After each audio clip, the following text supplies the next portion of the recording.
This is an example of an aorta with aortic dissection.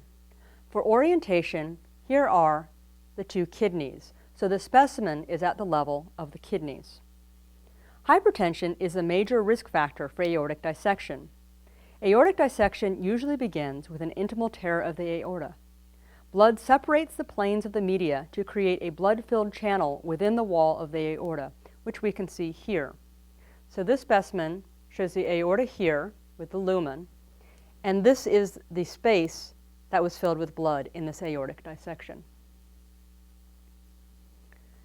In most cases, the intimal tear is found in the ascending aorta and is usually transverse or oblique with jagged edges. The actual dissection can either extend proximally back towards the heart or distally. Aortic dissection can rupture through the adventitia, leading to massive and fatal hemorrhage into the pericardial, pleural, or peritoneal cavities.